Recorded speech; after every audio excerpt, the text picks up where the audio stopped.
Okay, so good morning, everyone. So once again, welcome to our weekly session. So today, Abdul Azeez will be mentoring the session, and he promised to conduct this low light photography workshop. So let's hear from him what he has, and over to Abdul Azeez. Thank you, Mr. Libin. Nice to see all of you. Someshji, everybody. Yeah, so low light photography, because I had around 6 or 7 PowerPoint presentations. I create PowerPoint presentation, not as PowerPoint presentation, but I just note down some points whenever I listen to or whenever I read any kind of photography things. And especially nowadays, I read a lot and I watch a lot of photography related things, especially. The thing is that we people don't have much practice here in Oman, but anyway, we have a lot of time to read. And similarly, I have made around 6 or 7 PowerPoint outlines, but Libin said it's already been covered or somebody's already done. So I just switched myself into a new thing, which is low light photography. One or the other, everything is connected, but I'm not so 100% prepared with my PowerPoint presentation. So I don't have because the one thing is that I don't have access to my stuff and my hard drives and my regular editing computer, which is inside my home. I didn't go there, so I'm using a normal computer. So what I mean to say is I have a lot of limitations, but I'm very confident that the people around me all are very strong enough so that we can bring to a kind of discussions and we can go ahead, because these are the people I learned from and all of them are there. And so that's what I expect from you. It's not a one-sided teaching or mentoring always. I would like to, take initiative to discuss certain points which will be, interesting for all of us. And I invite all the seniors to join whenever it's possible, and let's make it a good session. End of the day, our idea is to spend some good quality time together. So that's what I mean. It doesn't mean that I'm a teacher, I'm training somebody, I'm not in that concept anyway. So let's start. Libin, shall I share my screen? Yeah, sure.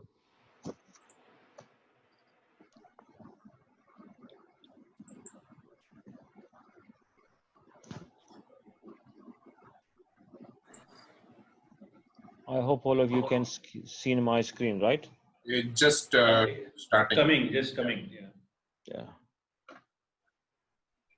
Yeah. Now desktop is yeah. Fine. Yes, now we can see you. Can you see my Sroor bridge, everybody? Yes. Okay. So, we talk about, low light photography. So we discuss about shooting challenges using available light. I'm not talking about any external lights or flashlight, what we use to get better shots. Which gear is, what kind of gears are important, and choosing a subject in a low light situation.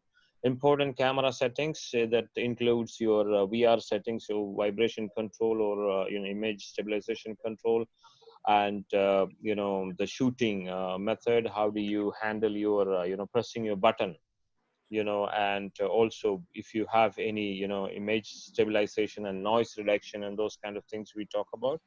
And the different low light situations, how do we handle this kind of low light situation, how do we create some good photos out of them, creating low light scenario. And as well as we are talking how to create low light by yourself, adding extra things, like adding filters and CPLs, etc., to reduce light and create a low light situation. These are the things I'm going to talk about. In between, you can come back anytime and discuss any relevant point what you feel good. Now, the lack of light means that you have a fewer choice for settings that you can use to create photograph. Because several people, they ask me several questions. Recently, one of the senior person, I believe, who's in FSO is maybe more than 7 to 8 years. And he asked me a question that, whenever I shoot inside, inside my home, inside my children, I find the photos a blur. Then I was literally shocked. This is the gentleman, he's more than 7 to 8 years handling different, even senior to me. but still he's not identifying why his photos are getting blurred inside his home. He's telling me as a scenario. So still these are the problems for some of the people, and they still think that there are some extra tricks to get excellent photos inside home. So in the beginning itself, I would like to say that it is not possible. When it comes to proper exposure, there are three things that you can handle. Of course, the shutter speed, the aperture, and the ISO. Apart from that, you have nothing to play with. And when you play with shutter speed, aperture, and ISO, you are limited. Your scope is very much limited. You have to be within the limit. You cannot go out of your box and do something because you are an experienced person, because you are a learned person. No, it's not possible. You are limited, and this is the available choice for everybody. Not only you, not only me, not only everybody. So this is for everybody. Apart from that, if you want, you have to use external light sources like a flash, a strobe, etc. So in a low light situation, the photo, what you get, what I get, what we get, all are same, because we cannot go with a lot of shutter speed. Why? The light is less. Okay. So when the light is less, you cannot increase a lot of shutter speed. In that case, definitely the image what you get will be blurred. But we can overcome this to a certain extent by using our knowledge, because you don't have to go for an 800 or 900 shutter speed if you know what is the normal shutter speed of a moving child. So you can come down to that level. And the capabilities of your camera, how good is your camera in terms of handling ISO, in terms of your lens, and how fast is your lens. Like if it is, you have a very wider aperture, you can go much faster. If you have a much fast lens, we say much fast lens if you have a bigger aperture. Bigger aperture means a lesser number. Your opening will be bigger and your number is less, and that means you get a lot of light inside. So these are the things what you will help you when you go for taking a low light photography. And one more thing, at the other end of low light, you face a lot of problems, but other end of low light, you can also create something totally different out of all this perspective. Like a nighttime is totally different from a daytime. A nighttime you have daytime you have only one light source, or a major light source, which is it is a sun. So it comes from the top and you get the light. But you think about a night scenario where we have less light, we have different light sources. We don't have the main light source like a sun, but at the same time we have a lot of different light sources like city lights, different lamp lights, flashlights. So similarly we have a lot of other light sources. So there is a totally different situation. Now if you look at this picture, I hope you can see this picture, everybody. Am I alone in this room? Yes, yes. Okay. Yeah, we can see. Okay. Yeah. So one side of this is you find the daylight and it is very well lit, and there are certain areas you will find it is darker. But the other photos, wherever it is darker, you find it is more lighter, and wherever it is lighter in the other photo, you will find it is much darker. So a kind of totally different contrast. So that means the same light source is not available in both the scenes. The light scenes in the first is totally different, and that casts a lot of shadow downwards because the light is coming from upwards. The second scenario, you have lights in most of the areas, but you have the major light from the top is missing. Okay. So this is the total, two different areas. If you look at this picture as well, you will find, can you see that? The second picture, everybody? Yeah, we can see you. So this will give an immediate idea what is a low light and how lights are coming to you. What is a major ambient light, including sun on a daytime. So this is the the major things what you have to understand. One thing, if you look at this picture, in a low light situation, you will find it's a totally different world. You have a lot of different lights, different colors, different kind of textures and the different kind of shadows, and so many things are added in that. But in the other picture, which is a daytime picture, you will find only one major light source, and rest of the lights are switched off, or which is not really required. So here, I just put a picture with different types of light. Light is one side is very bright light, and the other side is light is there is no light. So it means it's called a kind of dynamic range between light and the night. So you will find the changes from a daytime to a nighttime. What is happening? In the middle of the picture, you will find the night lights are getting started.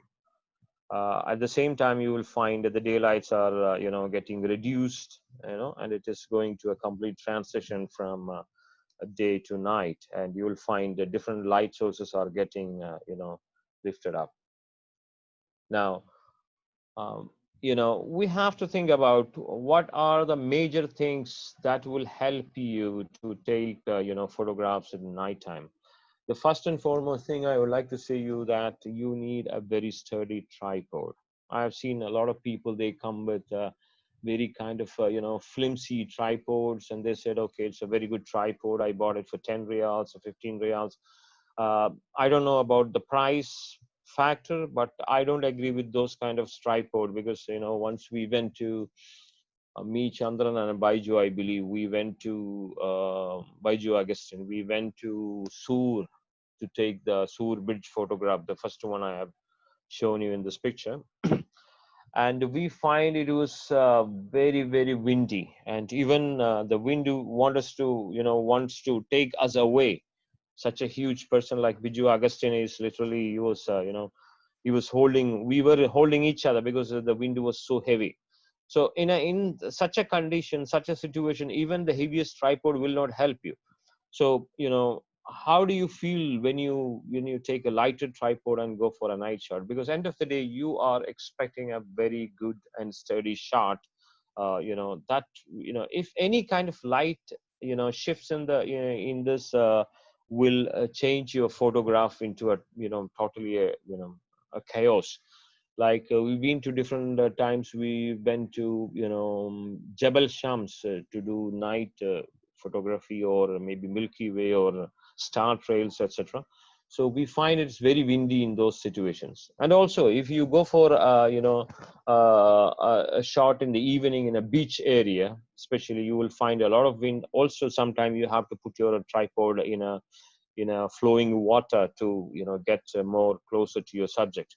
So those situations, you will have a lot of shaky situations, like shaky wind, and as well as shaky water will shake camera. So it is very important to have a very sturdy tripod. One day, while I was shooting in a village area near Sur, I found one gentleman. I think he's from Poland. He's a famous photographer from his talk, but he was not so much revealing to me. However, from his attitude and other his approach, I understood he's a professional photographer. He was trying to shoot a beach area by using. He was hanging around 3 or 4 kilos of sand, a sack full of sand on his tripod. His tripod was so heavy, and he was hanging this sack full of I think it is nearly 15 kilos, and he was hanging this on the tripod. And he was looking at other photographers, and we were around 3 or 4 photographers watching him, and he was looking at us like these guys may be disturbing me. That's kind of an attitude. Anyway, we let him do his job alone, but we were observing what he was doing. It was in the beginning stage of my photography journey. So then I understood this gentleman is trying to put more weight on his tripod, so that he wants his tripod to be sturdy as much as possible.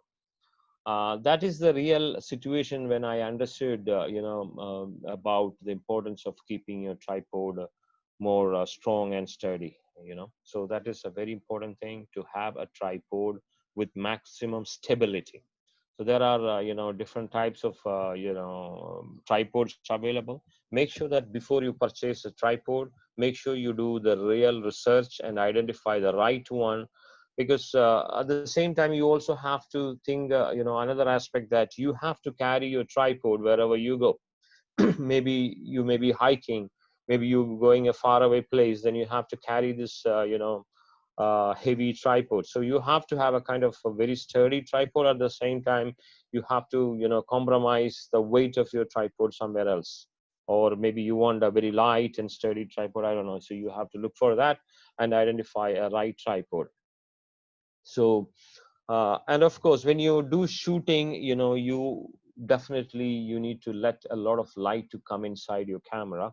And as we discussed before, that to let light come inside your camera through three ways. One is your lens, and the second thing is your ISO, and the third thing is your the shutter speed. These are the three ways that you can let light come inside your camera. Now, how does it, a lens allow your lights to come inside a camera? Is that that aperture is the whole of your lens. So the maximum bigger the aperture, that means the maximum bigger the whole of your camera, the lens, it lets a lot of light inside. That means if your aperture is very wide open, or let's say in terms of if your camera, if your lens is very fast, we call it a fast lens. If your lens is fast or the aperture is big, your lens is going to let a lot of light inside your camera. So that's one option. But at the same time, when you do that, you are definitely allowing a lot of light to get inside your camera. But at the same time, you have to think about the depth of field, what you're going to achieve. So you are in between, allowing light inside the camera. At the same time, you also want to know what kind of a depth of field you're covering. If you're allowing your lens to open up as much as possible, then you have to be very much concerned about, the depth of field you're covering. So you have to come to a kind of compromise, and you have to shoot in between. The second thing is ISO. ISO is the thing is that electronically, you are enhancing the capability of your sensor to grasp more light. This is done electronically, or maybe it's not a natural process. It's an electronic process. And of course, it helps you, especially nowadays. So we have a lot of high-end cameras that can handle a very high ISO. Of course, even though you will find a lot of noise inside, you are introducing something new that is called digital noise. There are different types of noise. You have to have a look at them, different 3-4 types of noise, and you have to look at them, and you have to know how to handle them. And of course, there are third-party softwares. They can help you to reduce these digital noises, but still, of course, noise is noise, and that can smoothen and that can a little bit damage your photos. So you have to take care of this aspect as well. The modern cameras, of course, I was really literally wondering the capabilities of Canon 5D Mark IV. Why I'm talking about Canon 5D Mark IV? Because I don't have any other camera, like a Nikon I never used. But I also, heard a lot of appreciation about Nikon 850 and Sony and other cameras and their capabilities of handling ISO.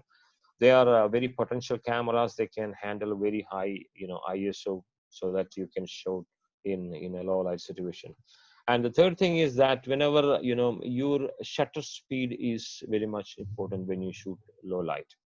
Now, how do we define this? What is a shutter speed? Shutter speed is, the time that you allow, the light to get inside your camera, the time value. Let's say I open up my camera for 1 second. So I open up my camera for 1/30th of a second. So, these two are different. 30 seconds means I open my camera for 30 long seconds. And you count up to 30, you open your cameras. But you say 1/30th of a second means your camera will open and close within a split of 1/30th of a second. A second, if you split a second into 30, and it will open and close in a split of that. So that is 1/30th of a second.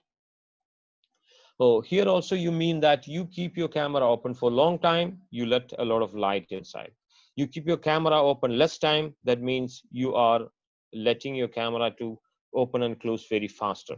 So in between, what is happening is if you allow your camera to open and close very faster, you can freeze motion, but you're allowing very less amount of light, which is totally not possible in a low light situation. But when you allow your camera to open up for a long time, that means you are allowing a lot of lights to get inside, but you are not freezing your motion. So you are in between this. You have to decide what you are looking and what kind of a situation you are in that particular low light situation. So that is the reason we are trying to discuss different types of low light situation, and we are trying to see how we can manage those situations. And the next one, the bracketing is a very useful, most useful techniques in particularly when you start your low light photography. I have seen some from my second. All of you, can you see this photograph, everybody? Yes.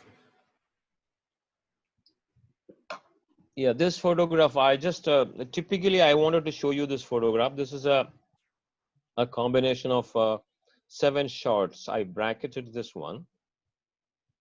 What is bracketing means, we'll discuss, I don't have the PowerPoint slides ready for that. Anyway, we can also discuss this. This is a very important thing.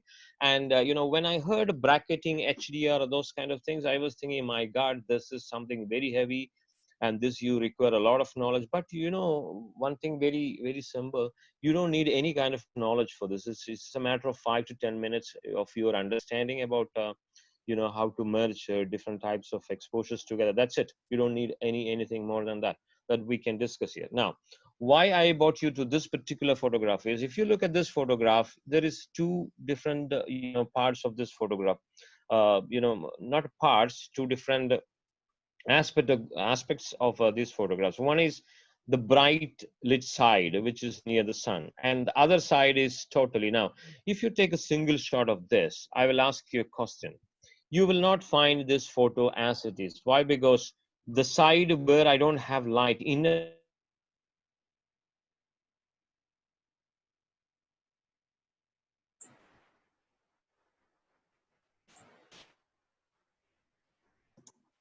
We have lost you. We have lost you. Abdul Azeez, we can't hear you. Okay, let me call him.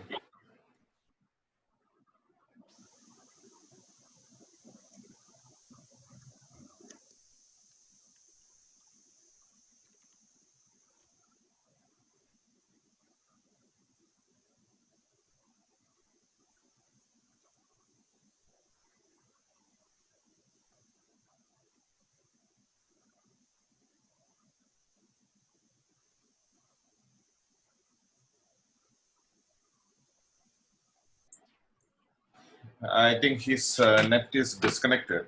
So I wanted to take this opportunity to discuss.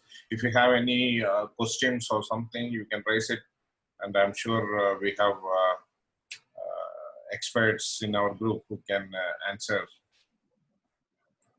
Yeah, I would like to ask a question, Libin. Okay. My question is to the more experienced people and who have been traveling a lot. What would be the ideal weight of a tripod that you would recommend? If you're searching for a tripod, what would be the ideal weight that would be ideal, or which would be appropriate for somebody buying a tripod for the first time, or for the inexperienced? It's a good question.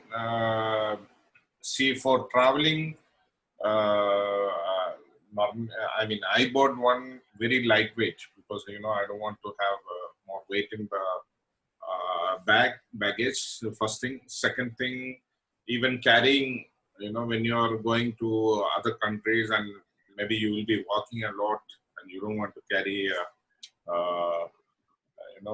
this heavy tripod. So I bought one very light. I think it was initially, I think it was suggested by Sanjoy, I think. Then I found something in online, then I bought it. Then maybe Baichu, you can give more the details on the tripod. Yes. Hi, Sunena. Welcome. Hello. Hello, all of you. Hi, Sun. Libin, can we have a figure? I mean, say 1.5 to 2 kgs or 2 to 2.5 kgs, like that. I mean, can we have a sort of approximate figure I'll just start it up. An ideal tripod for traveling. See, generally people say that carbon fiber tripods are lightest.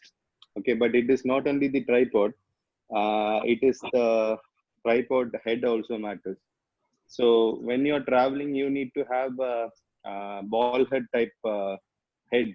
So it depends on the ball diameter. You have from 30 millimeter to 50 millimeter ball diameter, and the make of the ball diameter also matters.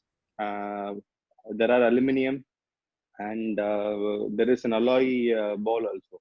So depending on the ball diameter, the tripod weight also matters. So approximately you can aim between 2 kg to 2.5 kg.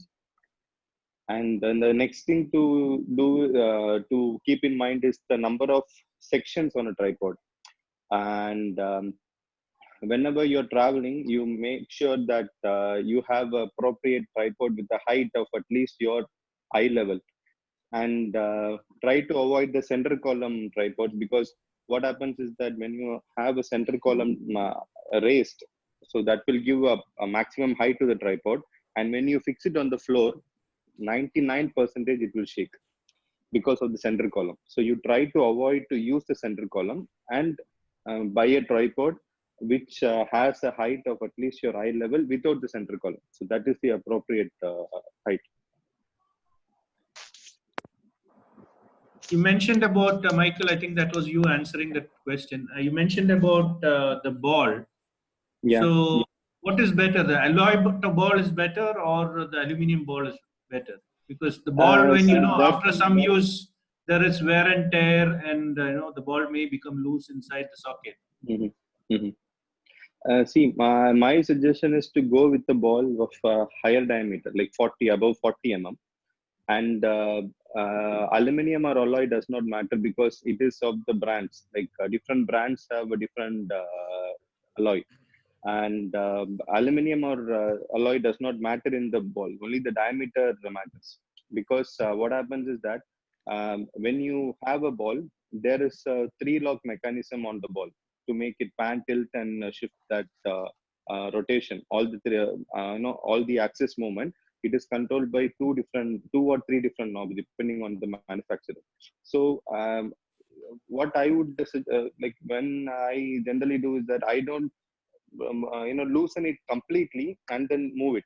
So I will just keep it in friction, so that the movement on the ball is little minimal, so that I don't feel that there is much wear on the ball. So only thing matters is that the grip that holds the ball. So some manufacturers have 2 locking mechanisms, some have 3 locking mechanisms.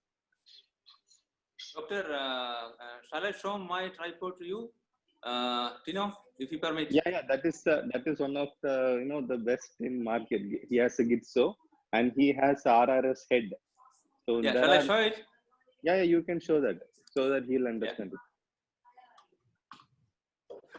Doctor, yeah, this is the tripod I have, which Tino was talking about. Can you see it? Again, sir, you'll have to switch off Disable your the background. virtual background. Yeah, okay. I'll have to switch off the virtual background. Yeah. I have to keep none, right? Yes. Yes. Okay. Yeah, can you? Yes. Okay. This is the tripod I am using, what Tino is selling. This is Jitso. It's an expensive one. It's carbon fiber. What I do is, I take out this ball head. This I'll keep it in my check-in baggage, because sometimes security will not allow us to carry this. Okay. So, and the other one also, this can be collapsed. It has got 3, in fact 4. So this can be collapsed this way. So hardly I'll have, say, around 40 centimeter of length of my tripod. If I take this out, okay, this I'll take it out.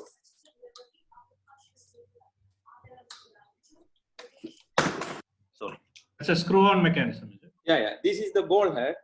Okay, it is quite expensive as well as it is one of the best. It is RRS. Okay, and the tripod, when I make it totally collapse,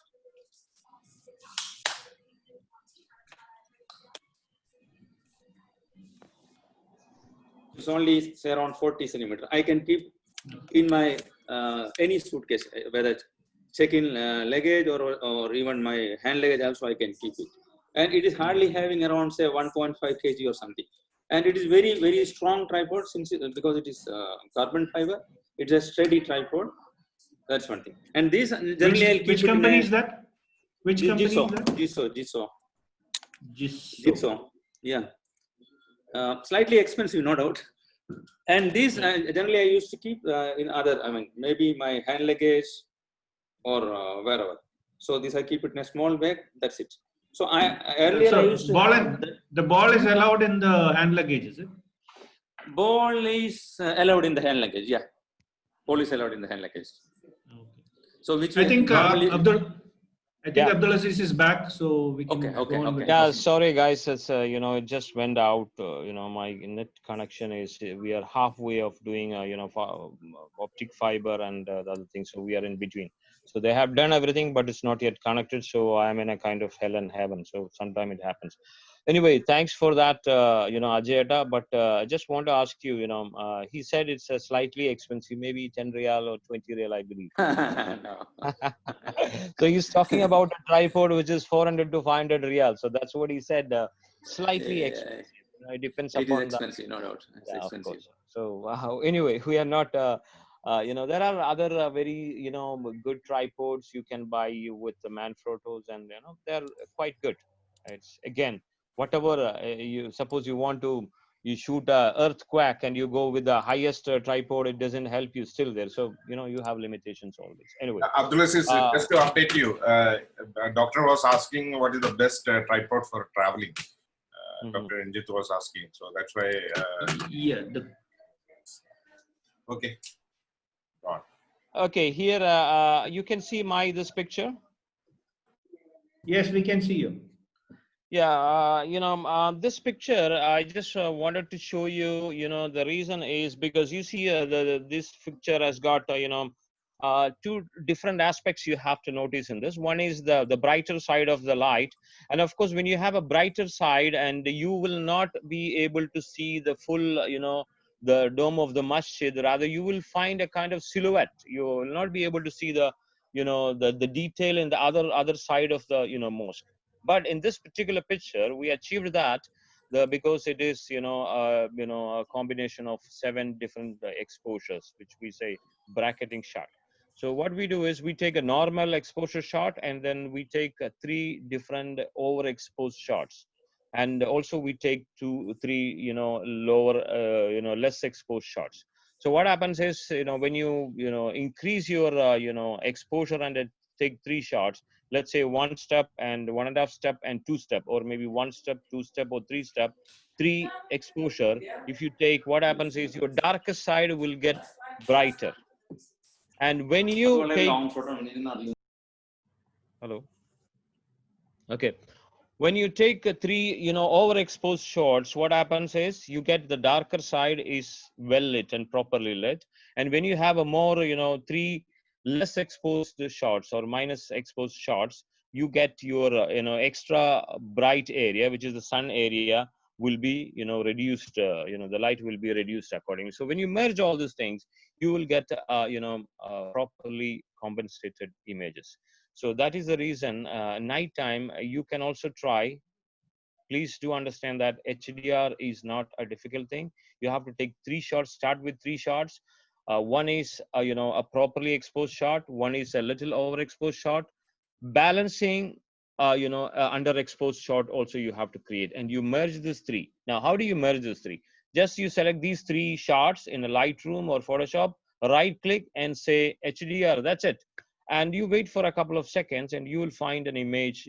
So there you can play with the dynamic range a lot. You can increase the brightness and shadows a lot. So that is basically so here I would like to show a second shot. This is an image of around 21 shots. Now why? Because when I was doing HDR, I was trying different kind of experiments, because I don't want to just stop myself doing a 3 HDR shot and do it. This is around 10:30. This is a Supreme Court. I don't know whether I can take this shot and I will be sued for this. I have no idea. But anyway, this is a shot. I took nearly 21 different exposures. I was doing it manually, but again, these are not continuous, minus exposures and plus exposures. Basically, these are 3 into 7, actually. Three, minus exposures and three positive, plus exposure and a normal shot, which is a set of 7 into 3 times. I merged together in Lightroom, and this is how we achieved this quality. And if you look at this, this picture, you'll find the quality is, very, very high. This was a shot, that you can achieve, by using a bracketing shot in a low light situation. This is around 10 o'clock at night. Now, my point is that, why you are using exposure? How do you manage your long exposure shots?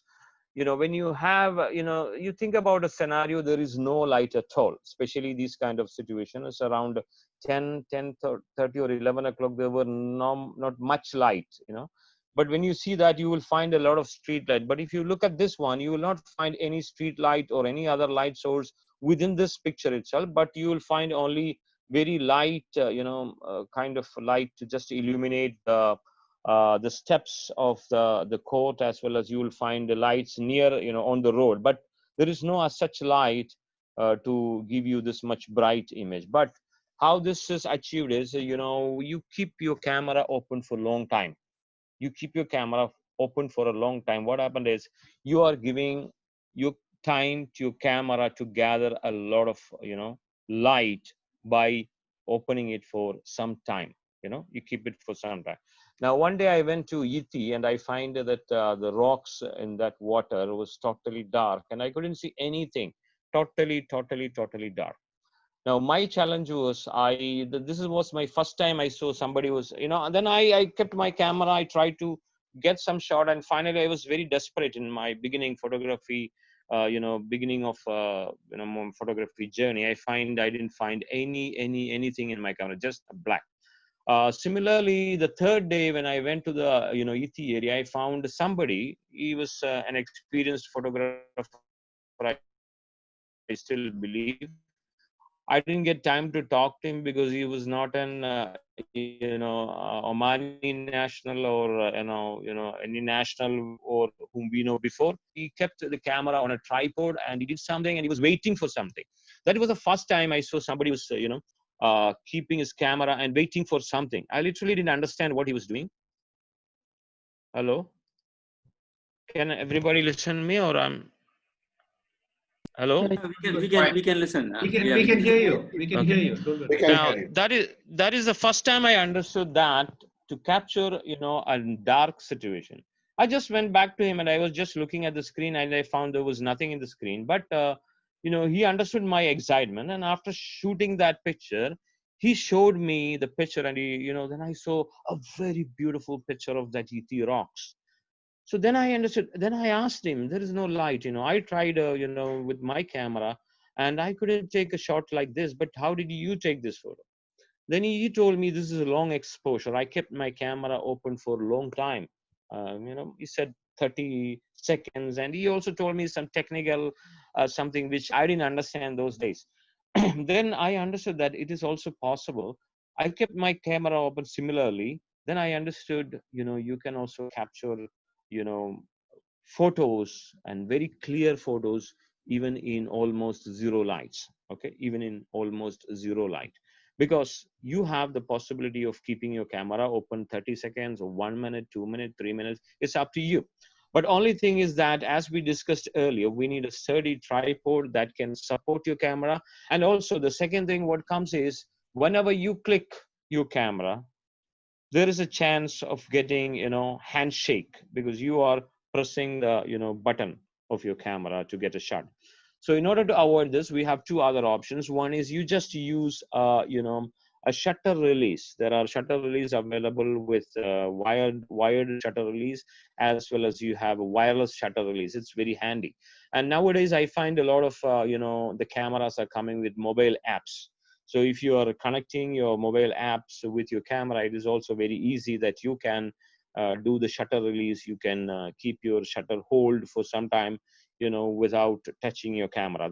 And even if you don't have any of this, you don't have to worry. You can use your, auto, the clicking of your timer of your, camera to do the shot. Normally what I do is I keep 10 seconds, timer. Why? Because, 2 seconds timer still can make a kind of vibration on my tripod, because so I don't want that. Yeah. So, I regularly, I go for a 10-second, timer, so that it will give me enough time. Even there is a little shake, camera can hold 10 seconds. By this 10-second, you will find your, camera is absolutely in a calm situation, and then it clicks the shot. And also there is another thing. There are some Abdul cameras Azeez, that, can you go back to PowerPoint show, because you're seeing your the entire PowerPoint menu on the screen. Can you go to PowerPoint show? Okay. Yeah, you mean you don't want this No, one? keep into presenter mode. Keep into presentation. Presentation mode. No, I don't want to go to presentation mode. Why? Because I want to switch into between. As I told you, I just grabbed some pictures in here. All right. Okay. Fine. So because I really don't know from where I want to click and where I want to go back. So all right. Okay. You can go back then. I thought you had, by mistake, you had put it on there. No. Okay. So this is the thing. So you can also sometime, suppose you are doing a, a low light situation photography. Let's say you're doing a star trail. Suppose you are doing a low light photography. Let's say you can shoot, fireworks. It is a low light photography situation. Let's say you are also doing a low light situation like lightning. In these particular scenarios, what you can do is, if you know what is your setting, what kind of a setting you need to know, you fix everything, and your camera can shoot for 1 hour or maybe 30 minutes, or continuously. It will wake up on a frequency and it will shoot, and then it will go again, and it can continue shooting. Like we do star trails. Maybe we take 360 pictures or 150 pictures. We are not shooting each and everything. What we do is we keep the camera, in an automatic mode. We set our frequency, we set the time duration, we set aperture, we set ISO, we set everything, and we ask the camera to shoot, for continuously 1 hour or 2 hour, 1.5 hours, by, with a frequency break in between. Like I say, every 8 seconds you get up, take a shot and sleep.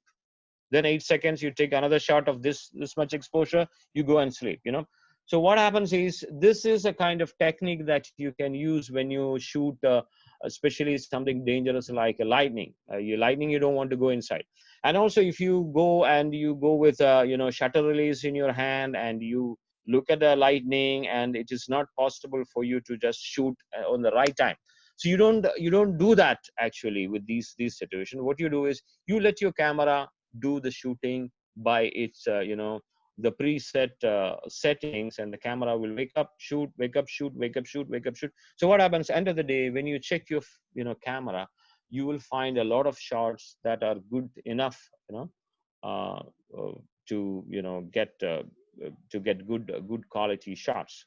This happens when you do fireworks also. You don't have to go and stay there and shoot, because fireworks, especially in Oman, we have a couple of different scenarios, especially over National Day. We have, or maybe, or Muscat Festival, we have 5 minutes. So we don't have to wait for 5 minutes. This 5 minutes, everything is set, focus is set, everything is done, and you let your camera operate by itself. You don't have to worry, you don't have to shoot, you don't have to do anything. Let camera continuously shoot during this period, and then you take your camera, go home, and you'll find plenty of good shots inside. So that is a way, a method, because you have to shoot these kind of things, which is continuously happening, which is also unpredictable, because you don't know when it starts, you don't know when it goes off. So it happens during a period. So you just capturing that the entire time period, by adding adequate, or by adding appropriate intervals. So the camera does the job by itself. Now that is another point. Now let's just go and have a look at a couple of shots. Now, one more thing I just want to talk to you. In a low light situation, let's say when we are shooting a light trail, when we are shooting a light trail, or when we are shooting, a Milky Way, or maybe you're simply shooting, a road, with the vehicles are going here and there. Normally, we switch off our vibration control or image stabilization. Now, why this is because normally your camera, when the vibration control is switched on, the camera tend to, work, accordingly. So it can make some kind of internal very light shake that can spoil your camera. That is the reason, because we don't need, image stabilization. Why? Because our camera is kept on a tripod, and the tripod is sturdy enough to handle any kind of shake, and we are not touching the camera, or the tripod. So there is no chance of getting, any kind of shake. That is the reason we are switching off our vibration control or image stabilization capabilities over lens. The reason is, if you switch it on, there is a possibility that, since it's an electronic thing, it can still work, and it can spoil your, images, because this is all based on kind of very light sensors. So that happens. So that is an advisable thing, that try to switch off your image stabilization or vibration control or VR or IR, and there are so many things that you have when you go for a long exposure shot. Now, these are some of the... Abdulaziz, sorry to interrupt. Since we are halfway through the workshop, I'm suggesting to run a poll. I will just launch the poll just to understand how many have done low light photography and what kind of low light photography you have tried. Okay, maybe that will help Abdulaziz to talk on more on that. Okay, I'm just launching. You can select. Have you seen the poll? Yeah. Yeah, you can just select the options and vote it. Yeah. Sure. The reason is that, there was, as Abdulaziz mentioned in the beginning, we had some last minute adjustment for this today's workshop. We were expecting someone else, and then we changed to this one, and Abdulaziz had some presentations ready, but I asked him to change it again because we recently had some similar workshop from Michael D'Souza. And also we had Milky Way from Azeez sir. So he had adjusted, and that's why even the slides he said it's not in order. So I wanted to have more interactive session, and then instead of Abdulaziz just continue talking. So I hope this can help. Okay, so I think Even in the second. I think in the second question, it would have been great if we could have selected the multiple options instead of just one. I agree. Yeah, that is correct. That is correct, because that's all separate things. Yeah. So you mean all of the above? That no, in the second question. No, we are just talking about everything a little bit, so we can have a discussion there. Not a problem. Actually, some technical issue happened. I think it closed automatically for me, then again restarted. So I don't know. Yes. Yeah. So just select again, if you don't mind. No, Levin, what we are telling is, if we can select multiple option, like light rails plus star top. Okay. Sorry. Many of them are having, experienced or used the multiple. What I have done, I've selected the one which I have done maximum. Okay, yeah. Okay, fine. I understood. So anyway, the first question is enough, I think, more than enough. So let me stop the poll. So just to share the result. So I think we have around, let's say, 30% of the people already tried, or maybe more than that. Okay, so Abdulaziz, have you seen the results? Yes. Now, yeah, let's talk about, the low light, because I'm excited now after this poll, really, because I understood what people are interested in. Let's talk about low light. In a low light, it's very difficult to freeze the motion.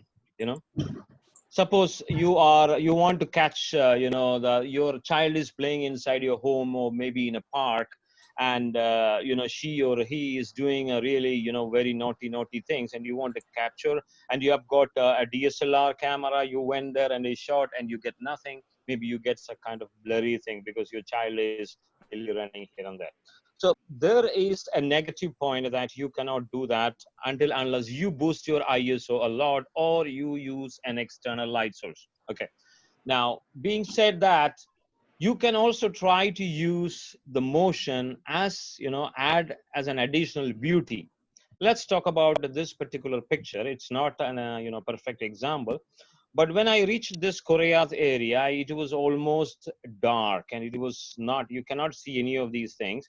I did, and that time I didn't have, I didn't have an intervalometer. So I kept a 30 seconds, which was the maximum without intervalometer those days. And then I took this shot. Now, if you look at this shot, you can see the picture very clear, and you can see the moving thing. There are two moving things in this particular picture. One is the water, and the second is the cloud. And the cloud, if you look at the cloud, you find it is a scattered kind of cloud. If you keep it more time, and you will find it's more dramatic. Okay, it's more dramatic, it's more beautiful, because this will stretch across and it will look a kind of fancy kind of cloud, rather than having a clear cut shape. The second thing is you can have more light, you can allow more light if you keep the camera open for more time, and you can get more shadowy area into brighter area. So that is another aspect. Now, if you look at this particular picture, this is a picture, this is just, I tried something called averaging. It is not a long exposure. This is a daytime. And I think Mr. Michael and Mr. Baiju Jose, all these people can answer you.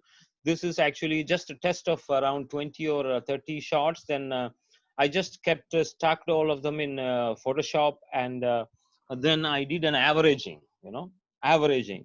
But anyway, I didn't like this picture, but there is also a possibility you can search for Photoshop averaging to do long exposure. If anybody, Michael or Mr. Baiju, would like to talk about this, please.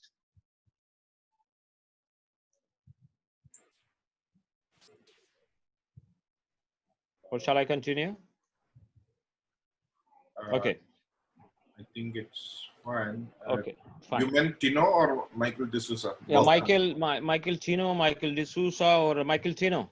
You would like to talk about averaging photos, Okay. Averaging in the sense you want me to tell like stacking of photos? Photos, and if you average it, you look at the water, it looks like a kind of, long exposure, but these are not long exposures. Okay. So if anybody has got that idea, I know how to do that, but technically I'm not so sound to talk a lot about that, because it's around 21, 23 photos. I stacked it and then I blended using an average mode, So that's basically it is. So it looks like a long exposure, but it's not exactly a long exposure photo.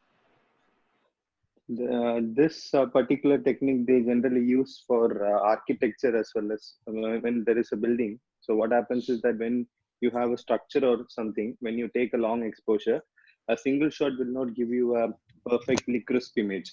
So what technique sometimes I have also used. So I used to duplicate the same image 2 or 3 times and then blend it together so that the resulting image will be very crisp. So I think one of this can also be done with that method. Yeah. But anyway, I don't know whether I don't know how to do that, or I don't know how good is that. But I didn't like it. This is a scene from Damania, Thailand. One of the best places here around us to go and shoot. You can have, water photography, macro photography, night photography, landscape, everything, even birding photography, wildlife. You can do all kind of photography here if FSO initiate, a trip to Damania, I would really appreciate. This is in between. Okay, now let's talk about the next one. Here is my picture. Okay. If you look at this picture, this is a long exposure. I would like to call it long exposure. Why? Because it's more than 30 seconds exposure. It's nearly 4 minutes exposure. Now, if you keep your camera for more time, and it is literally night time, around 8 o'clock, 9 o'clock, thing like that. So if you keep your camera for long time, what happens is your picture will look more creamy, you know, but at the same time, you will lose the detail of the water. You know, you will lose the detail.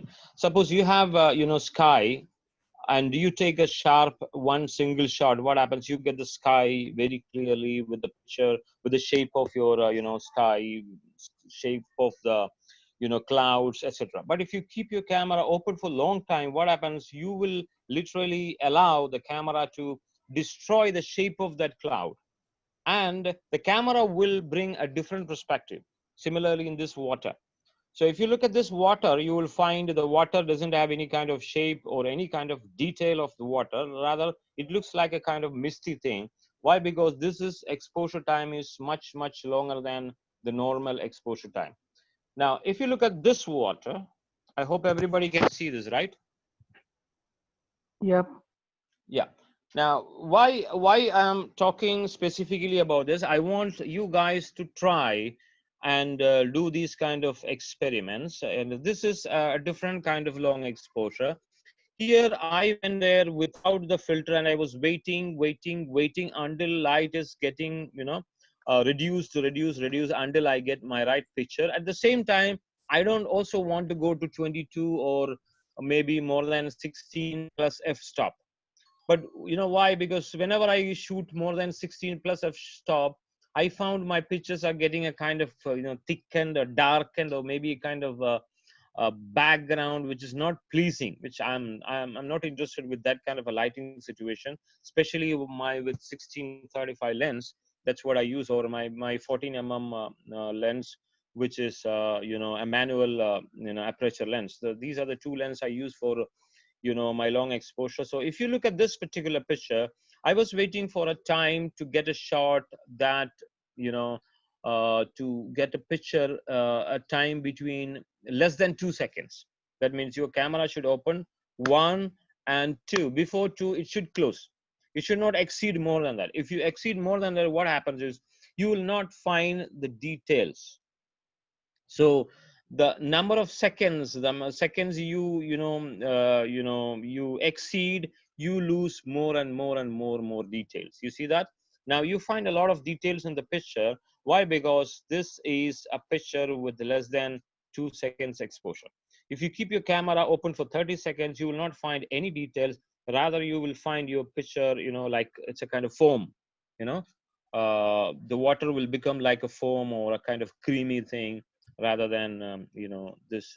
So this is, of course, again, the exposure time is based on what you want to achieve from that particular picture. Do you want to take a picture with this kind of detail, or do you want to take a picture without any detail and it looks like something like this? So this is up to you.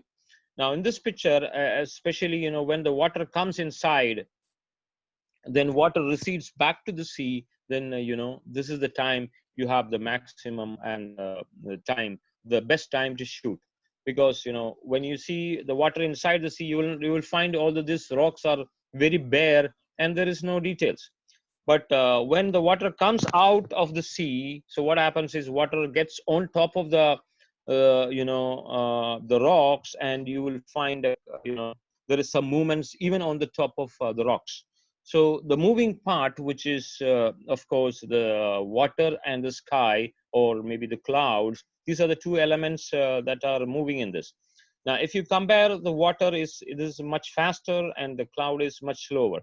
So you need more time to scatter or more time to blur the sky, but you need very less time to blur your water. This is an understanding. When you go near to your subject, you need to know what is happening there, and that what gives you beauty. Now suppose you think there is no rocks around and it is just a seashore, you will not find these kind of so much of details here. Why? Because these details in the water are created when the water is hitting the rocks, so that's why you find it. So that is the reason when you go to a beach area, when you want to create these kind of shots, look for a place where water and the rocks and these are frequently, constantly, in touch with, or working together. And this is another shot. It's almost 20 seconds. I wanted my daughter to be kept her breath hold, in hold, and stay there. And she did that for me. We tried 6 or 7 shots, and finally I got a picture without much blur. This is an island near Sawadee. From Sawadee, you can go to Sawadee Island, and this is the Sawadee Island. It's almost 20 seconds exposure. It gathered a lot of light, but basically if you look into this picture, you will not find any light there. It was totally dark, but then, you gathered this much light after exposing your camera for almost 20 seconds. This is another picture. This is we took in Al Khud village, I believe. So here, we just rushed into that place and we didn't get enough time because sun is almost gone. But my idea was to get around a 6 to 8 seconds exposure, and I was struggling without a filter. So I was waiting for the time to get enough light at the same time, enough exposure so that I can get to the water, blood more. I actually wanted to take a much better shot with a lot of water, but this was the time the rain was very less and there is no enough light. I have seen a photo from Baiju Jose. He has created a stunning shot from here sometime before. That was really beautiful. I think, I don't know what was the exposure, that was pretty beautiful. And this is a thing where I shot without filter. I was waiting for the evening time just to get my long enough shutter speed to make a kind of feel of water, as shown in the picture. Now this is a very long exposure shot. It's more than 2 minutes. This is the PDO beach, more than 2 minutes. I kept my camera open. So what we are trying to do here is not much moving things. Of course, the water is there, but still water is not interacting a lot. There was no much waves, so that to create a kind of mist, foamy or misty action. But under these rocks, it was totally dark, and it was not clear. So I kept my camera open for almost, I think, 1 to 2 minutes, because I took a series of shots, and this is one of them. I think it is more than 1 minute, between 1 to 2 minutes. And then if you look at the picture, you will find that the picture is really good, and it's clear and it's crispy. But this was not the situation if you go there. You have to understand the dynamic range between the camera and between your eyes. Your eyes can capture more things there, but you cannot capture all that by using a camera without using this kind of a technique. Now, this is, of course, a light trail. This is not my photo. This is a photo quickly. I got it from somewhere from internet. And here you will find the moving part. One side it is a red light, and other side is a bright light.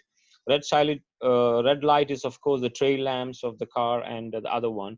This is a very clean shot that everybody of you can do, even if you don't know anything about long exposure, even if you do nothing, and you never had any experience. I encourage all the youngsters, if you never had any experience in long exposure photography, take your camera, go to your tripod, go with your tripod, go near any road. Look for a long road like this, and make sure that you are safe enough. Any of these vehicles are not hitting you, okay? And then you go fix your tripod in a proper way, looking for a kind of curve. You see at the end of this photo, you'll find the light is taking a turn. That may be adding a little bit of beauty. Sometime I have seen some people, they added some S curve. I found one photograph of Sunaina sometime before. She was using the S curve of the road to show that light trail. And so many people, they use, even Sanak Roy, I have seen in his pictures. Some I'm people still chasing S curve. Still chasing. The chase is on. Yeah. So these are the elements, the beauty you can bring into a picture. So you look at the concept or what you want, but very simply, you go to any road. Don't look at the beauty. Don't look at the composition as an initial stage. Your idea is just to capture the lights. And the second stage, you add beauty elements and you add your composition scales and you add blah, blah, blah, blah. And as much as you can, you do that. Now, the initial stages, take your tripod and fix your tripod and look at a road like this through your camera viewfinder. Everything is set. And you, to start initially, you keep for a 6-second exposure. Keep your shutter speed for, keep your, camera for 100 ISO. You're not going to change that at all. And then you look for a 6-second, exposure. It doesn't mean that it is, you have to work 6 seconds, but just try that in the initial stage. Okay. Then you see what you can change later. So you kept your camera on a tripod and your ISO is 100. You kept your shutter speed for 6 seconds and aperture Kalivali. Okay, Kalivali aperture, because you're not going to take the aperture because you keep it in shutter mode and your time value mode or shutter mode, so that whenever you adjust your shutter, your aperture will automatically work. You just make it Kalivali. Don't care about aperture. Then you just click by using a shutter release or using an automatic what is that, auto mode, so the camera will capture a shot. Look at that shot and see how it is working, how your light trails are working there. Then when you see your first picture, when you see the first baby, you will be excited. This is what happened to me. Similarly, I was just running here and there because that is the day I thought I became a professional photographer. Because until that time, I saw my seniors, they are shooting, but they said, yeah, this is light trails, and nobody gave me an idea because we didn't get a chance to discuss all that. That's maybe the reason. But then I saw this is first time in my this thing. I literally thought I became a professional guy, and I was so much excited. I went and I gave a half-an-hour lecture to my wife. Oh, this is how we professional guys do. This is called light trails, and this is technically very impossible. For you people like you need maybe 1 year to learn this kind of techniques, and those kind of stuff you can work on it. And then once you learn that, then you really excited, then you really start doing your experiment, then you really start making different adding different elements to your screen, and you will be excited. So why I'm saying is, when you are confident about your photography, you will do better. When you are always waiting for others to tell you the exif, you will not develop any more photography. Okay, so try it. Whenever, if you never tried it, get your tripod ready and get your camera ready, go there and do it, and then enjoy your picture. As Sumesh said sometime before, when I go 2 times, the 3rd time I will go only with a binocular. Why? Because going there and just enjoying. So just enjoy your pictures for some time, then you will find how you can make it much beautiful, adding more elements into that picture. Okay, so the good luck to you guys. Try this and you can do it very easily. And this is again, if you find a very nice rock and water positions in a near a sea area, just get there and go with your tripod and try 2 different exposures. One is try to do an exposure between 1 to 2 seconds and up to 5 seconds, 30 seconds, and also try to do more than 1 to 2 minutes and see the differences by yourself. And you will learn a lot of things, when you see these kind of things, and you will have your understanding about the photography, you are enhancing. It's not simply you go and take somebody's exif, go and shoot and try to do yourself, because different situations demands different kind of settings. So don't by heart any kind of things, but to have an idea that these kind of photography, you need to have something, and between 1 to 2 and 1 to 3 between seconds, because you need the movements of water.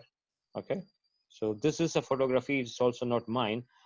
This photography, it's a very long exposure from the exif given. I understood it took more than 4 minutes. You look at this picture, the camera kept open for long time. Look at the sky and look at the water. If you find that there is no shape on anywhere, there is no detail anywhere, but you will see only the color in the sky. Why? Because the camera kept open for a long time. But at the same time, if you look at the bridge, fortunately bridge is not moving, I believe. It is very static and there is no movement on that. But the water, in the sea. It's, of course, it looks like a kind of misty kind of platform. So this is created by keeping your camera for long time. Now, how do you keep your camera for long time? So the basic thing is to do is just keep your camera on bulb mode. I hope you have got bulb mode. Up to bulb mode, most of you guys can shoot 30 seconds. More than that, you need to keep on bulb mode. Then you have to use an intervalometer, or maybe a shutter release. We call a shutter release. There's a wired shutter release as well as wireless shutter release, as well as you have mobile apps that you can connect with your camera. Whatever it is, keep your camera on bulb mode and keep your shutter closed until you get a 1 minute exposure and look at the picture. And again, try to do the same after giving some gap. Try to do the same with 2 minute exposure and see the difference. And then try to do 4 minutes, 8 minutes, and of course 15 minutes exposure in different situations, and see what is happening to your picture. Okay, so especially when you do these kind of photography, the meter of your camera will not help you much. Of course, it will show you, if you keep it 4 minutes, it will show you, but I really don't depend on that. I do a kind of trial and error method. Once I shoot 1 minute, then the 2 minute and 3 minute, I will have a kind of assumption of my own what is going to happen in this picture, and then I try to achieve that.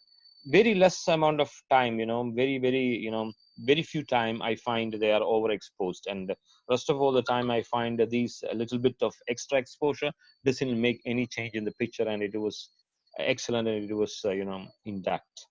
So try all that. Try to understand what kind of movement you can create on sky, what kind of movement you can create on water, and this is your understanding before you get into low light photography. And this is another one. This is star trails. Now, so many of my friends, still they're asking how to do a star trail. I'll tell you the very easy way to do a star trail. People will advise you go and look at northern star, southern star. It's all fine. You don't need northern star, you don't need star. What you need is you need just star trails. Now, how do you do a star trail? Try to take your camera to a place where you have no light. Okay, try to take your camera to a place where you have no light. Just go there and open up your camera in any direction where you find your sky, where you find stars clearly, and then keep your camera open for a few seconds. Okay, let's say you keep it for a 20 second, and you start with an around 1600 ISO with the maximum wide opened aperture. Just try. When you get your first shot, what you find is you will not find all these trails. This was my problem, because I'm discussing my problem. Maybe you will be getting a better understanding about light trails. What I got is I got a single picture with a lot of tiny dotted stars. Then I was very desperate. Why? Because I got only these tiny dotted. But I found my seniors, they are making a picture with star is moving, a kind of ring and kind of things. Then I understood that I shot nearly 30 shots in the first time. When I went home, I found 30 individual shots with the stars. But what happened is I downloaded all these 30 pictures in my computer, and then I scrolled up and down. What happens? I found my stars are moving, because every shot has got a kind of gap between the next shot. It was around 5 seconds or 10 seconds, something like that. So every shot has got a displacement from the previous one. That means the first picture has got you see all the stars, and the next picture you see stars are moving a bit ahead. I keep on moved up and down. Then I found this is what star trail is all about. Now what you have to do is, after all these 30 shots, I immediately called one of my friend, I believe Mr. Chandran Chet, and I asked him. He said there is something called Star Stacks. There is a software. So I downloaded the Star Stacks software, and then I mixed all these photos, and using the Star Stacks, I stacked all these 30 photos, and I found a small star trails which is not complete like this, and it was moving from one point to another point. So what happens is, actually you are when you start star trails, you are shooting individual, stars. But when they combine together, you feel that it is moving. You get 30 different shots with stars in different situations. It is moving a little bit. One is here, one is here, one is here, one is here, one is here. When you stack all this together, you get the star trail. And now the importance of North Star in a star trails. Now what happens is, if you focus your camera towards northern star, which is very easy because you have so many softwares including photo pills that can help you a lot. And if you don't have I think there are so many software. Last time Mr. Ajayatan was saying, I'm using photo pills, which is around some very less amount of money, and that will help me or to identify northern star. Also, if you have different apps, they can tell you the exact location, so you can have kind of idea where northern stars regular. You don't even need an app. If you have the idea where it is, then you can go and fix your tripod and start taking your pictures. Now what is happening is if you are pointing your camera towards northern star, you will find like a ring. All the stars are moving around the northern star. Now what happens is, instead of you're looking at the northern star, you are totally looking opposite side of northern star, and what happens is, you will not find the stars are coming like a ring. Rather, you will find stars are going like a straight streak. So in everywhere, wherever you look, and you can shoot stars, and you will get different shape of star moments. Now this is what we got here, is because we are looking at the northern star. If you don't look at northern star, you will find star streaks, different kind of lines. But that is also star trails. That is also good to start with, to make you excited. Once you understood this, then you can go for combining them with more landscapes and more other things. This is a shot of around 192 shots from Damaniyat, which was I had a lot of difficulty with. I had to forsake a lot of shots in between because we had a big cloud that day. Somehow I managed a picture out of that to just show you. Okay, so star trail is the thing that you can start it. You have to understand the shutter duration. This is based on last time Mr. Ajay was talking to you in detail about 500 rules. 500 rules. That 500 rules, you have to divide the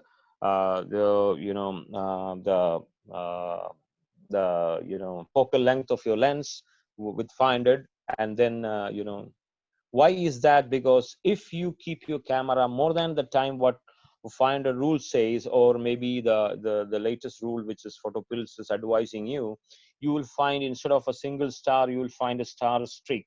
So don't allow star to create a kind of streak. Rather, these streaks are created by the software star stacks. So star stacks will create it, then it looks beautiful. Otherwise, what happens is, you instead of single stars, you will find a different streaks, which doesn't give you a beautiful picture.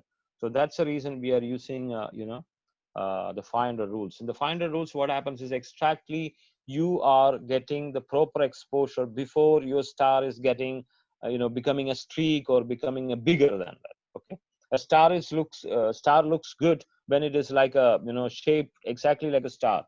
But star doesn't look good if it is getting elongated, and it becomes like a streak.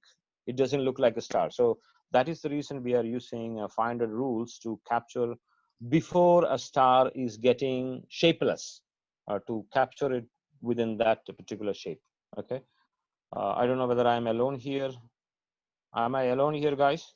No, we are with you. We are very much with you. Okay. Not yet. So this is what I advise you. Star trails, people say it's difficult. No, it's not difficult. Get your tripod, go to a place. Nowadays, you will find a lot of areas with much lesser light, because during this COVID period, I don't think still the light is as good as it was before. People are not switching on a lot of lights because of so many things. I found a lot of areas. You don't have to go much farther away. On a weekend, you go to Sifa, end of Sifa, you will find a nice place, and you can do star trails. Very simple. Keep your camera open, don't look at even North Star, and then you just follow your settings and take at least 15 to 30 shots. Try star tracks, combine it and see what is happening. Then you go for the next time with a better idea. Okay. Anyway, you have to start. So this is basically for the beginners. That's why I'm giving more stress on for beginners, and I encourage you beginners to start to do this. Now, let's say about photographing dawn, sunrise, and sunset. Which okay. Now that's already we discussed. Now let's talk about lightning. Lightning is also a time that we have to take. It's we consider as a low light situation. Why? Because you go to a place, you keep your camera open, there is no light. So what happens? You just see a very dark screen. Okay, your exposure meter, nothing. You cannot depend anything. Why? Because you have no light, so your camera is fully dark. Immediately the lightning comes up and your camera is full of light. So you don't know where to set your camera and what to do it.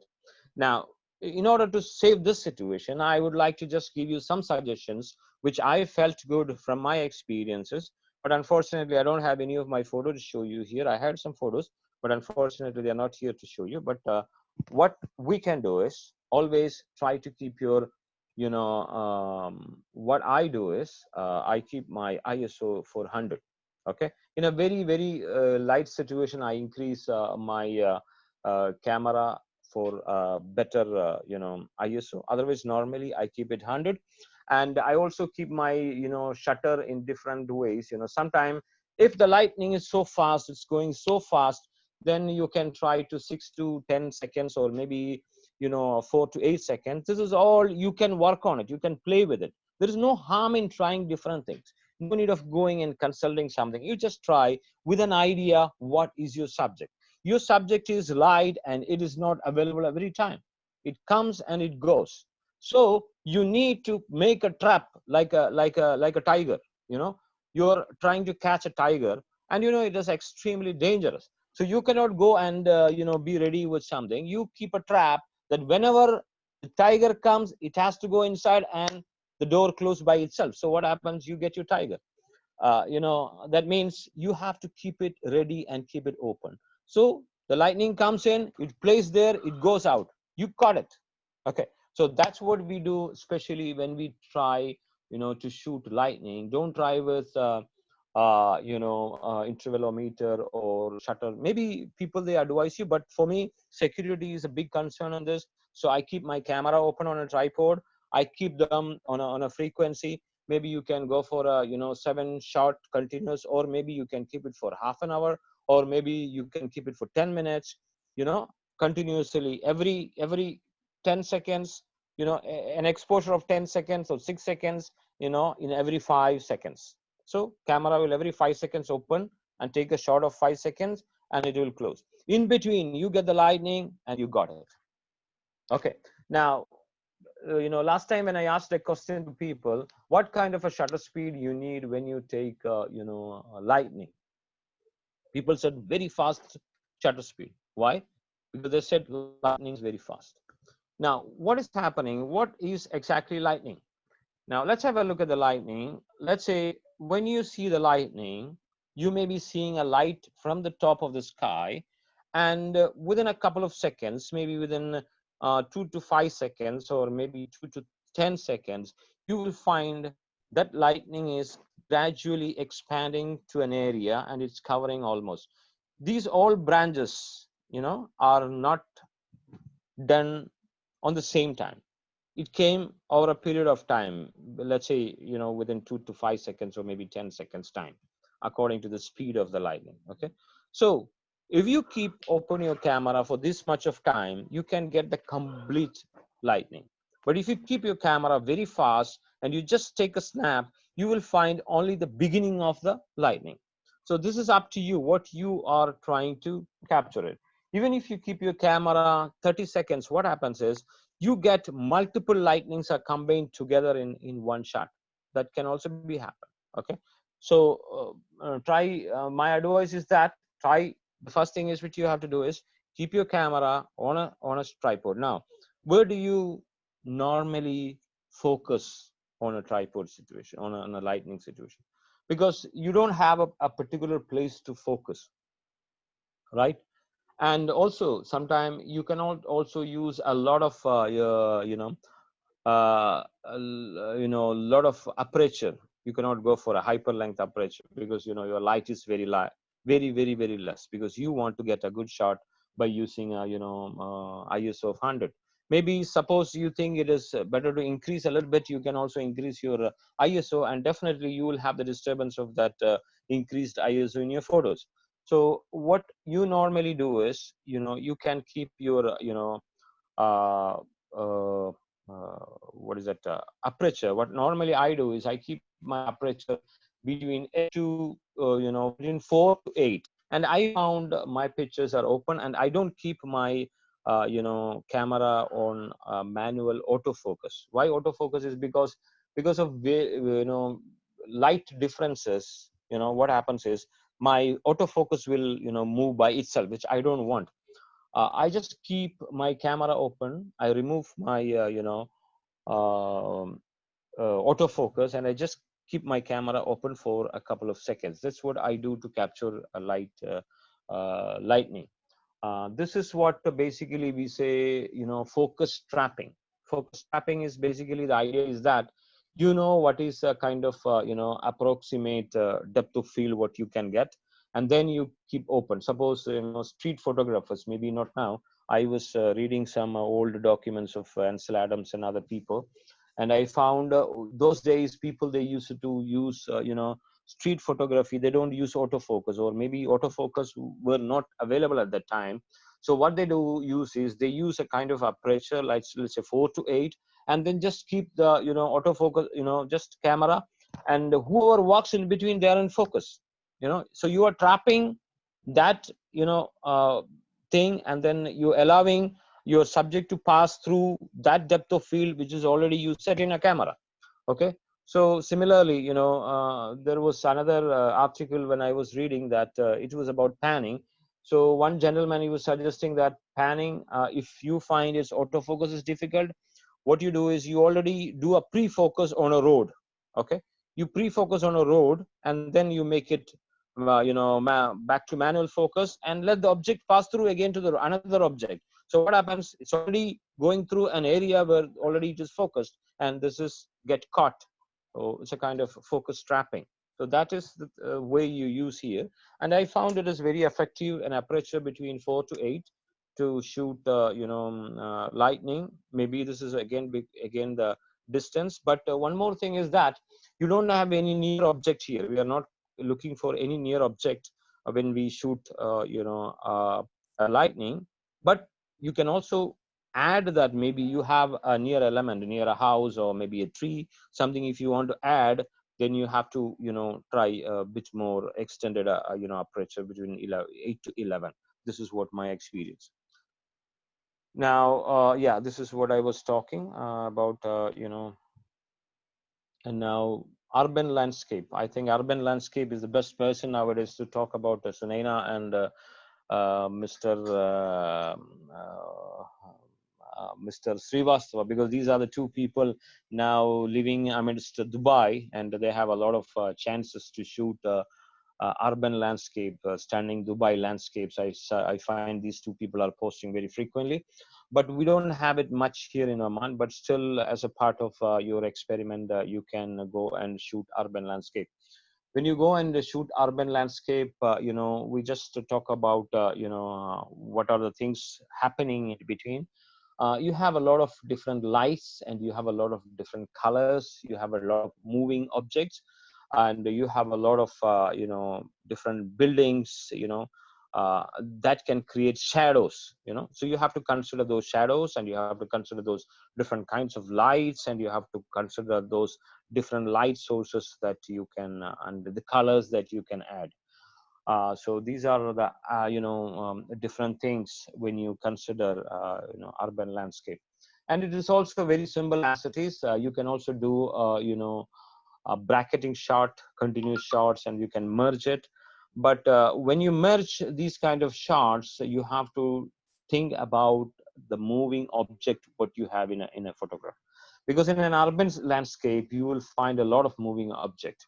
Now, from my experience, one day I was taking a shot of Ruby Street. I found I kept my camera open for more than, I think it is 8 minutes just for an experiment. And then if you keep a simple question to all of you for your understanding, if you keep a camera open for, let's say, 4 minutes or 8 minutes or more than that, or something less than that, what is the major things that will happen to camera, the photograph? Can anybody say anything from your experience? If you keep a camera open in a busy street, what will happen to your photo? What exactly you get in your picture? Have you ever had a thought on this? Anyone? Shaky motions. Yeah, the motions will be like shake. if you keep your camera open for a long time in a city, you will not find any moving objects in that. Do you know that? All the moving objects will move away and you will find an empty street. This happened to me one day, accidentally. I kept my camera open in the backside of the Coram Park, and I was looking at that area, and the camera was on without even my permission, and I found nobody.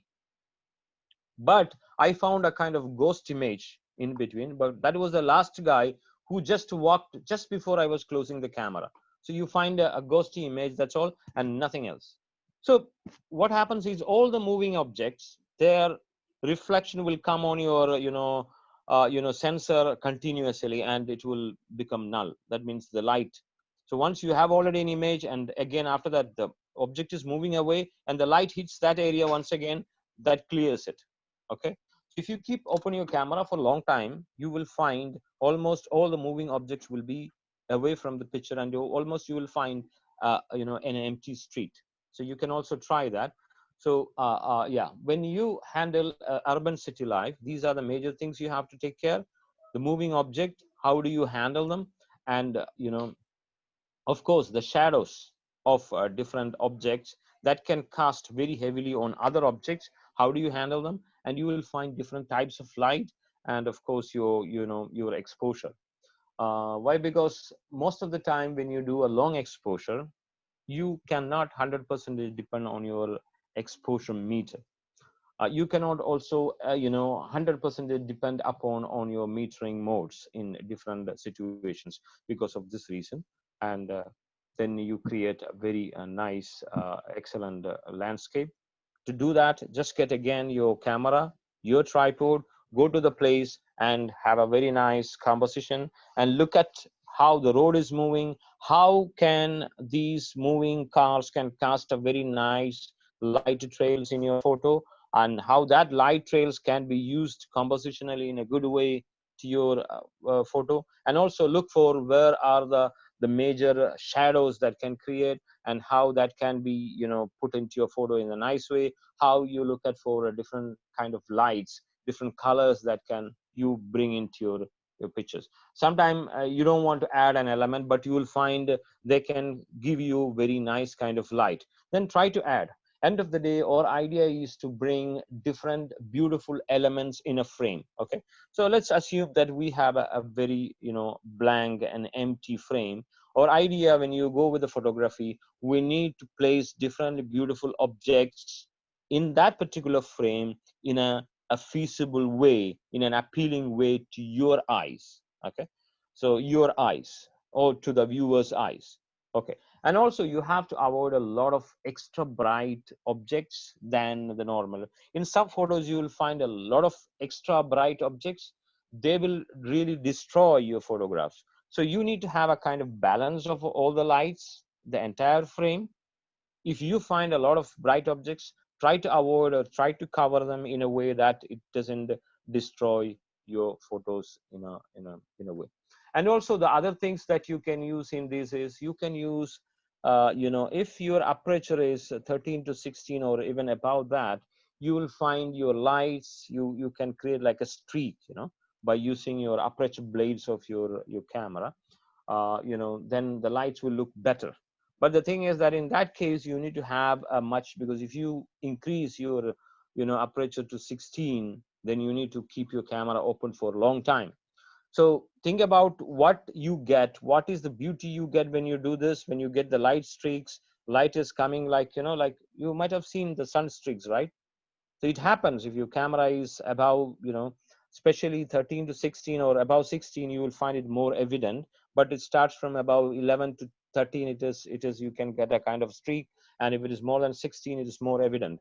So try to use that also sometime in a photograph to bring more beauty. At the same time, understand that when you increase your aperture to 16, you have to keep your camera open for long time. When you open your camera for long time, what happens to my moving objects?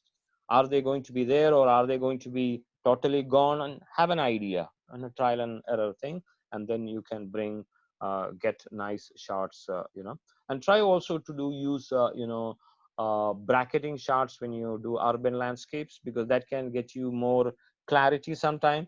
That can also spoil sometime, because you have so many moving objects that can get you kind of ghosty images. So this is all kind of practice, but these are the practice you have to do and understand.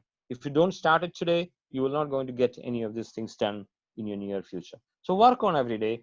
Give yourself a subject one day and start doing it, and then you get your first result. Do some analysis on that, and look at your picture and see different aspects, and see what is happening here, what is happening there, and you will find a lot of things. And your attention, your brain, and you yourself will immerse more into your photography, and that is your knowledge, and that is your photography knowledge, and that is your mastery in your photography. Okay, so start doing it. When you do it, you get more and more wild ideas.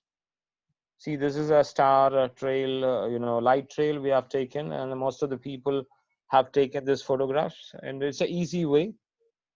This was one day, this is taken by me. I took my daughter and I was giving her an idea how to do long exposure photography. And this is an easy place that everybody can start with. The people can, everybody in FSO, they might have tried this shot. And also you will find the light, because I took different types of shots with different aperture, and I was comparing those photos. And then this photo, if you look at that, the street light, you will find the light streaks. Why? Because it was around, I think it's 14 or 15, 14 to 16 aperture in between, because I took my photos with different aperture to see how does it work and how does it look. And this is a particular photo, and that, and the ISO was almost 100, and this was around, in between 6 to 10 shutter speed. So this is a photo everybody can try. And this is a nearest place, Al-Amin Masjid. Okay. Now light trails, yeah. Now, one more thing in a low light situation, what I wanted to talk to you about is that the fireworks. Firework is similar to, lightning. As I told you before, lightning is, of course, we don't know when it starts, and we don't know when it goes off. We don't know what it creates. We don't know how much light it can render. But fireworks is a little more, accessible to us, because we have a kind of frequency. This is gone, and the next one will come within this frequency, and we know what kind of light it can render. So we have a kind of pre-idea, and also we don't have to be much worried like a lightning. It's not that dangerous. So you have much easier access to fireworks. Fireworks is a good practice. And I found so many people, my friends, they took photographs with very higher shutter speed. Why? Because they said firework is so fast, so I need a faster shutter speed. But that's a wrong concept. What are you trying to do when you do the firework is, of course, it starts from one point, and it's, gradually it develops like a shape, and then it disappeared back into the air. So that's what happening, dissolve into the air. So we have to assume that time, how much time it takes. Some fireworks, it takes a lot of time, especially the end of fireworks. They have a lot of things. So you have to have an idea. You have to measure that, and to keep a kind of settings. Similarly, it works, as I said, all these landscape, all these long exposures, you can start with around 5 to 10 seconds, and sometimes you can increase up to 20 seconds, and see how multiple fireworks are coming and adding in one element. Sometimes it can destroy your single photo. Sometimes it can add additional beauty. Whatever it is, you can try both ways. Try less exposure, like 3 to 6 seconds, and see what happens, and try to put 8 to 10x exposure and try to see what happens. And always, whenever you do fireworks, I always keep my shutter for 10 sec ISO at 100, and I work with different shutter speeds and see how it works, and based on that I'll set one different types of one type of shutter speed what I like. And also, when you look at an empty space, you will not find any light. If there is no fireworks, your screen is totally blank and there is no meter will show you what it is. Now this is, you don't have to worry about this, because let your screen be black, because the light is going to come. So light definitely will be captured by the sensor. Now you take the first shot and see how good it is, and if you see that is not enough, then add extra light by increasing your decreasing your aperture, or by adding extra time by increasing your decreasing your shutter speed. So these are the two things you can do. You don't have to play much about ISO. Let the ISO be at 100 or maybe 200. What is your native ISO? There are some cameras like Canon cameras. I have 100 is my native ISO. I can also go to 50 ISO, which is lesser than that, but that is not native. That's again enhanced. That's what my understanding is. Even my Fuji camera, the native ISO is 200, but still I can go to 100 ISO, which is again not native. Native means that's the base one, which is in your camera. The other one is enhanced, uh, decreased or increased, whichever way it is. Both ways it works. So you stick with your native ISO, and do not look at your metering. Do not look at your screen whether it is blank, and just wait for the first light to come in and see how good it is. Is it really good? And are you getting a lot of smoke? Sometimes when you shoot these fireworks, you get a lot of smoke, and that can spoil your image. So you don't need a lot of exposure, but you need the right exposure, that only the light what comes, that can create a kind of pattern and let the black be black. So that's how you work with fireworks. Similarly, you can also try with rain, but rain is of course not a low light situation. Sometimes it works on a very daytime, but still light is also, you have to think about working with the rain, because rain is also a moving thing. How do you capture a with a very fast shutter speed or with a low shutter speed? If it is a low shutter speed, it's not possible on a daytime. How can you work on such a situation? Okay, now this is basically our exposure.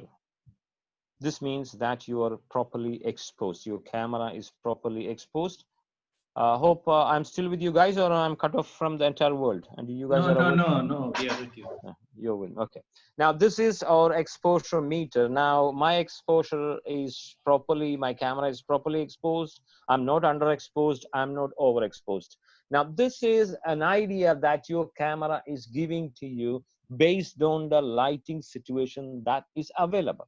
But please do understand, you are the master of this, and you are going to control. Sometimes you don't want to make it in in a properly exposed situation. I take my camera for 2-step or 1-step down the line, or maybe I take it maybe 1 step extra light, according to the what I feel. That is what my that is what my intelligence or my knowledge about the photography I'm putting into my photos. Otherwise, what happens? You're mechanically totally depending upon the machine, what it says. It works, but sometimes you have to interpret these results, and you have to manipulate them the way you want, based on the experience and based on the practical hands which you have. Okay, now let's say I just want to go to this one. Here it's a fraction of a second, as I told you before. And if you go after this 0, here we have a 0, 1 2 3 plus. Here we have a 0, 1 2 3 minus. So please do understand.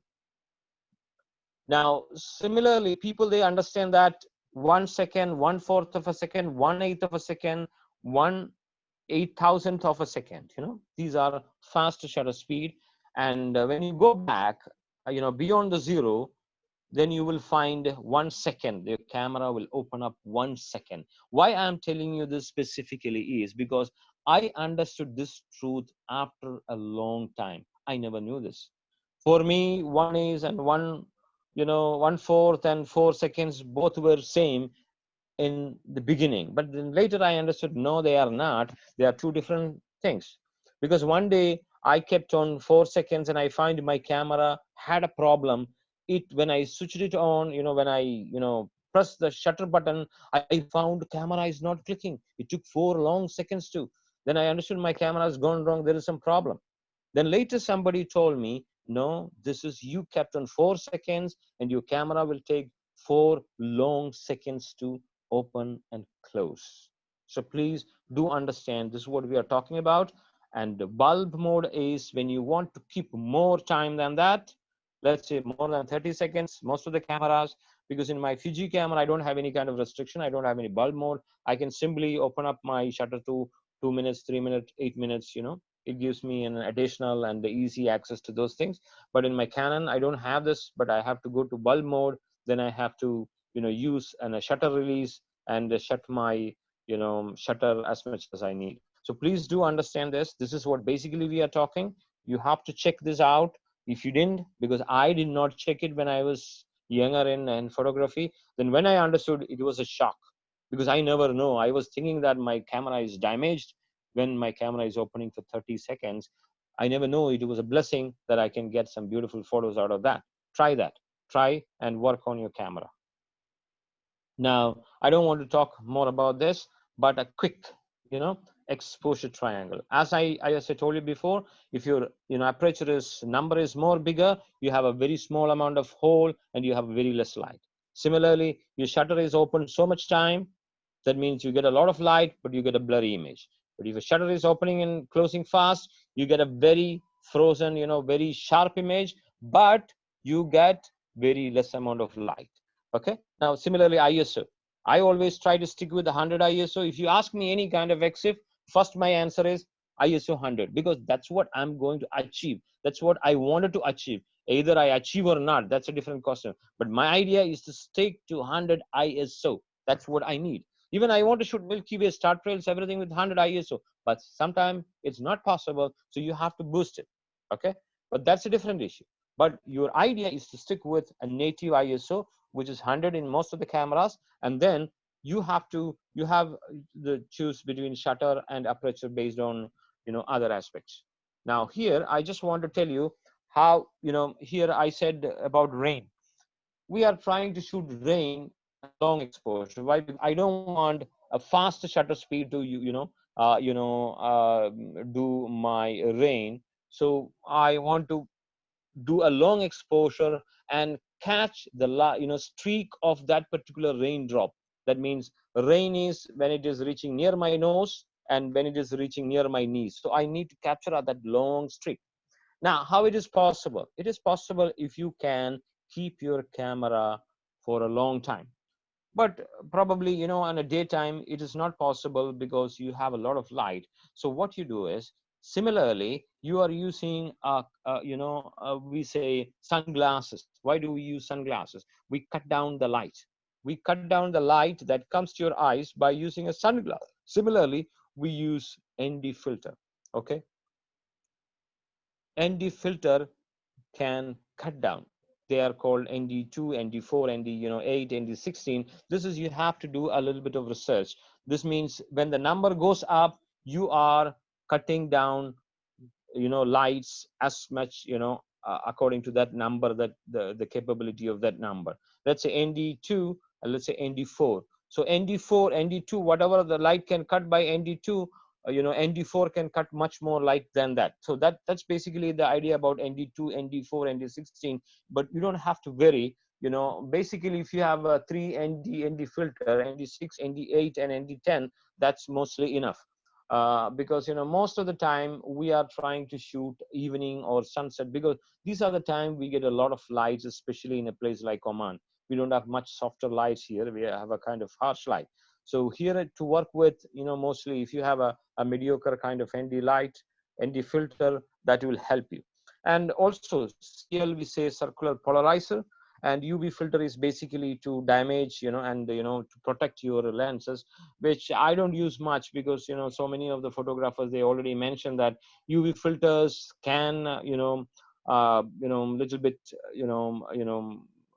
damage your sharpness of the image if you are not using properly, or if you don't have a proper, or if you don't have a right UV filter.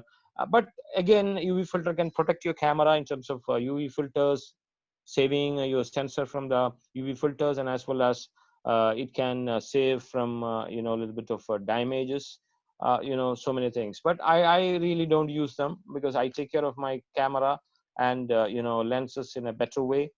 Maybe it can even go wrong, but still. But CPL filters can cut down the shadows and reflections. If you look at this picture, you will find that reflection is cut off, and you will find the rocks down in the water.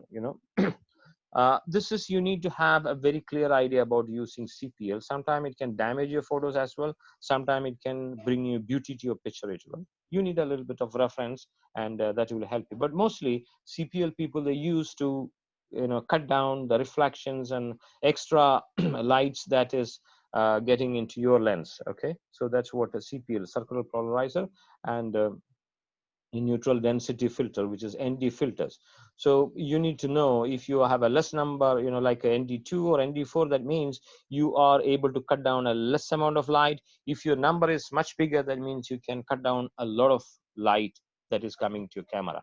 Now, why we are cutting down ND light that coming to your camera is, as I shown you before, if you want to take a long exposure, if you want your camera to work 2 seconds or 10 seconds or maybe 20 seconds, maybe 30 seconds, if there is enough light, then it doesn't, your camera doesn't allow.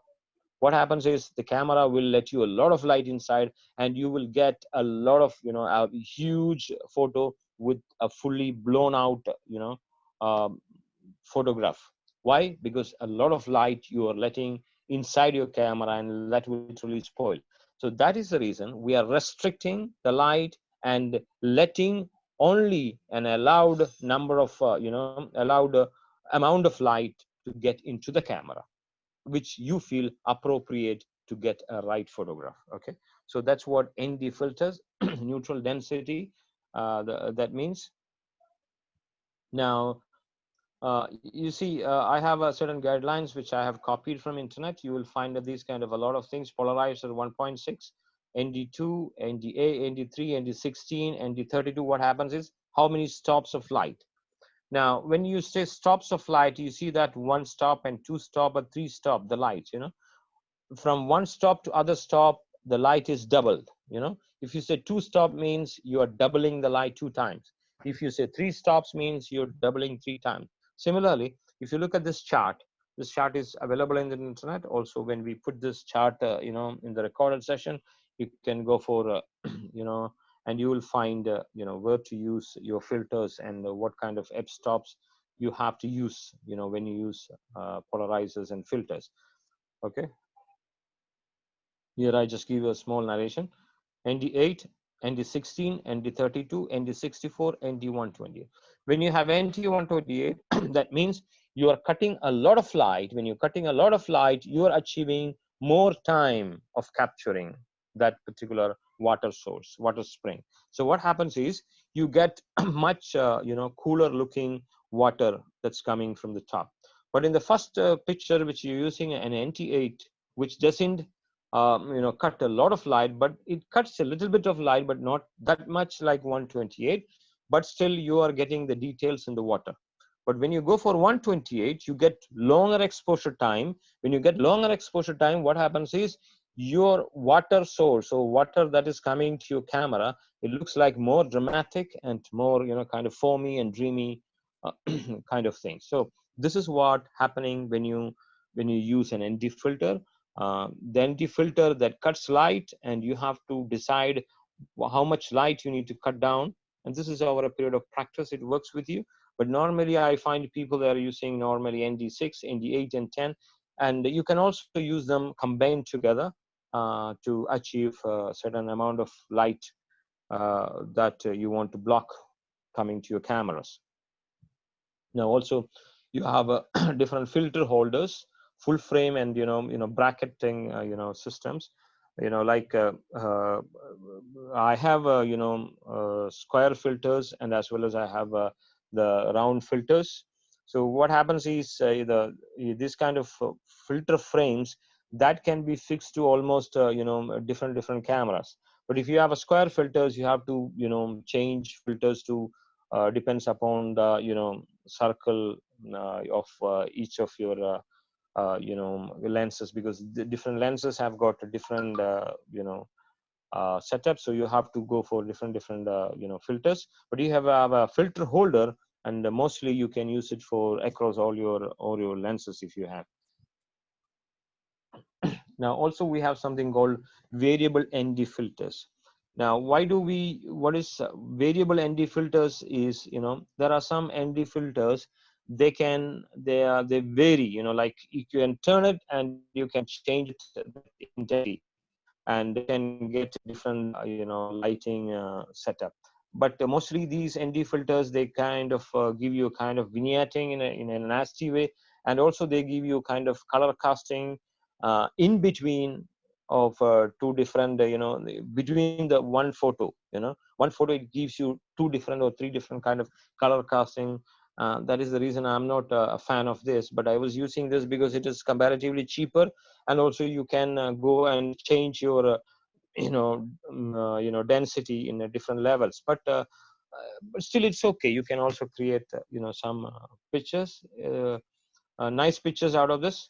But still I'm not a fan of this, because I have found a way of my filters, and I'm okay with that now. Now this is graduated ND filters. Graduated ND filters, one single filter have two tints. One side is plain and other side it is tinted. Now why to use it is, if you look at this picture, are you guys seeing this two different pictures, everybody? Yep. Now if you look at this picture, is the first picture is, you will find a lot of colors on the sky, and the other one is with less color. Why? Because the sky is overexposed with no filter, and the other one is we have used a graduated filter. Now I would like to tell you that the brightest area is the sky. So that is the area I want to reduce a lot of light. At the same time, I don't want the filter to cut down the lights from these rocks and other area. So I am specifically looking for only a particular area to be darkened enough, or maybe reduce the light, so that I want to reduce the light from the horizon and from the top. So I use a kind of filter which is here, I call graduated ND filters, here on the top of the area, that is corresponding that covers the corresponding area from the horizon, from the top. That area I need more black, more thicker, or more contrasty. So that's the reason I'm using. And the light area is is covering the lower part of the picture, so that I get a much better and a clearer down area of the picture where the rock comes in. So this is how, this is if you use a graduated ND filter, this happens, and this is that what you can achieve. So yeah. And also you have a lot of different types of color filters, which sometime you need to add extra colors to your picture, and you feel that is good. This is of course, you can, if you are good in post processing, you can achieve it. Sometime without any post processing, if you want to achieve a little kind of bluishness, a tint, or those kind of stuff. But of course, if you're shooting with raw images, you can bring all this to your pictures very easily. You don't have to worry about that. Now CPL filter, if you look at this, CPL filter, CPL filter is definitely with filter and with no filter. You see two images here. CPL filter, this is, we call it circular polarizing filter. They, it's like, you might have, most of your, sunglasses has, it's got a P on at the end. It shows that it is a polarized one that can cut down the reflection that comes, and it can see through that reflection. So that's what happening here. You find the rocks underneath, but the other picture you will not find much rocks, or you see them but they are not clear, or they are not that evident with the filtered picture. So that's what the CPL pictures, as I shown in this picture here. Yeah, CPL, you know. So yeah.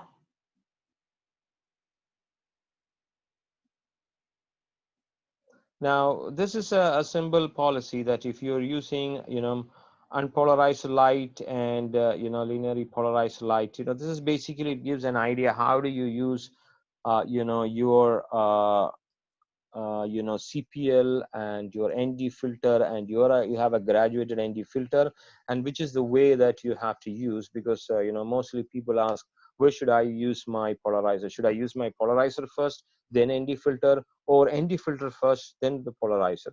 No, according to some available resources, according to my idea, I always use my ND filters, and on the top of that, I use, my, polarizer. That means polarizer comes first, then ND filter in that kind of an aspect, and then GND filter on the top of that.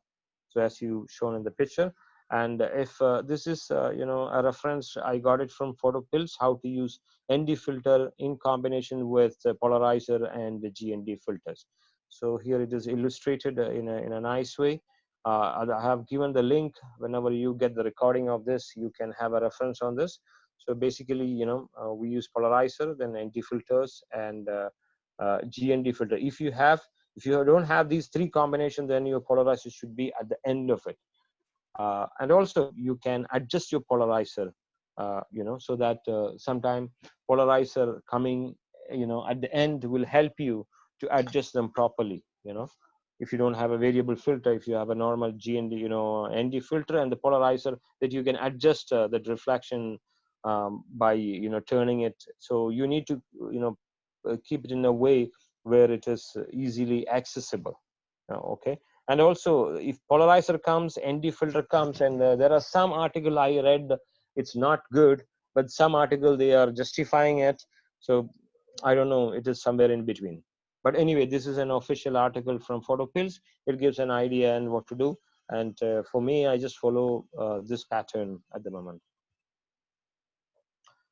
So guys, thank you very much, and for being with me. And now this is the question and answers. I don't know whether I did justice to my class, but it was a quick preparation, and we can discuss a lot of things. And my idea is to encourage youngsters, and because I found a lot of new names in FSO, and they have to start working.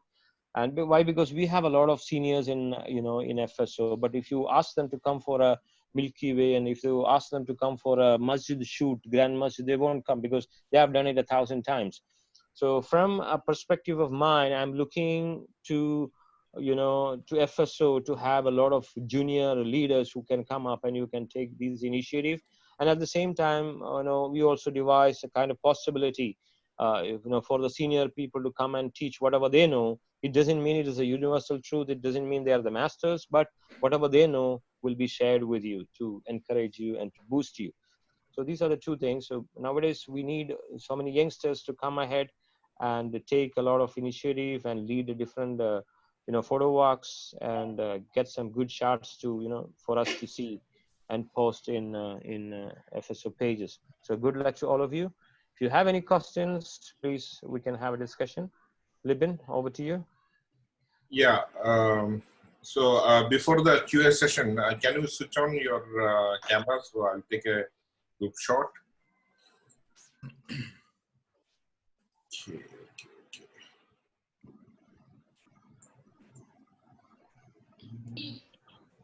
And medkit, here's your medkit. Okay.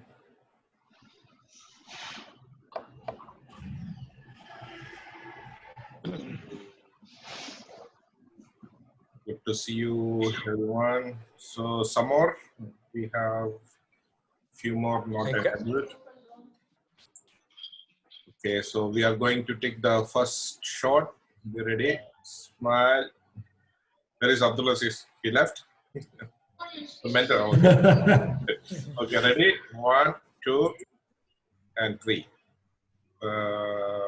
Once again. Okay. Just keep advancing to the zone while harvesting. Okay, one more. Ready? Tell me if you find any shields or if you Okay, thank you. So now you can start QA session. Are they the shield ones? Who's going to shoot? I'm not going back. I will start. Okay, sir. Abdul Azeez, you mentioned that when you're using tripod in dark situations, better to switch off the image stabilizer, right? Yeah.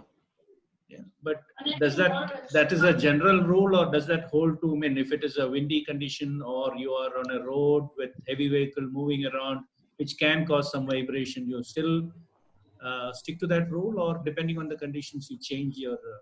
Now, first of all, let me tell you what is vibration control. Technically, I have read a lot about vibration control. According to my understanding is that internal element, of your, you will be, if you look at the longer range of a lens, you will have more vibration inside.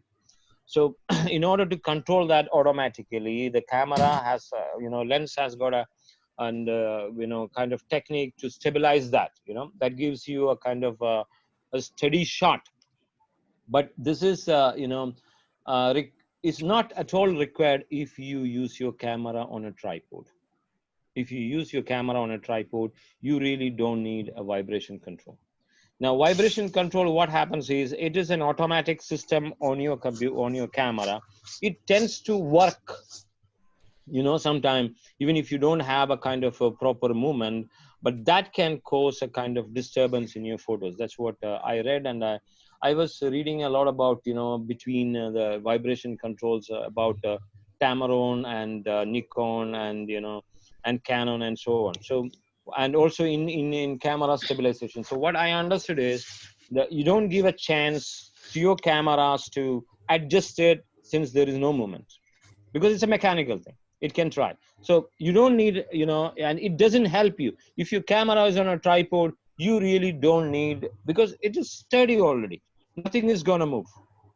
Okay. Yeah, Even if it is. The point, yeah. The point I was trying to make is whether if there is any external forces like no slight breeze or no, you're on breeze a will damage even if you have a, whatever it is, it will damage. Because you're on a road with heavy vehicle movement, which can cause some vibration of the ground. Here I want to talk to you, because we are talking about long exposure. Long exposure means we keep our camera for a certain period of time. It can be 1 to 3 seconds or 5 seconds or 10 seconds. That means any small moments, whatever happens, your photo is gone. Your vibration control cannot stay that, because your vibration control is adjusting your frame. Again, your camera is stable there for another 2 more seconds. So what happens is you adjust it again, it cannot go back, So we are not talking about the vibration control. Comes handy when you are using a faster shutter speed. When you are using a shutter speed which is not -1, which is above 0, more than 0, that is the time you need a stable image, because that is a very split-second catch. But here, no. Here I am opening up my camera. Okay, in the first instant, you have a small vibration, and then you come for another 30 seconds. Doesn't make any sense, because in the first instant itself, your picture is spoiled by the vibration. Then you're keeping another 29 seconds. There is no fun in that. So that is the reason we say it doesn't, when you are on iPod, you don't need a vibration controller, and switch it off, because that gives a chance to, add some extra moments from the camera itself to the photograph and spoil, the photos. Okay. Thank you. Thank you on that. Thank you, sir. Any other questions? Abdul Azeez, it was a wonderful session. My question is, can you hear me? Yeah, definitely. My question is like when you do a lightning photography. Okay. We have to go out like Amrat Heights or somewhere, So how do you manage rain? So there is a rain expected, like there is a lightning, there is a expected rain. So how do you manage protecting camera only with the cover or camera cover, or what else? Any clue on that? Like we are all afraid, to keep the camera when there is a expected rain is there. this is really a technical question. First of all, let me tell you safety first. We need to see you guys every time. Don't go and put yourself under the fire and tell me, blame me because FSO has given me this thing. Lightning photograph is really fantastic. You need to prepare a lot. You need to be ready. How do you meet a coronavirus when you go out? You wear a mask, you wear a gloves. Why? Because it's a part of your self-protection program. Similarly, when you go, what I use is I use my windows, or mostly some of the times when I reach, couple of times I accidentally I reached in ET, another place, then I found the rain is starting and lightning is starting.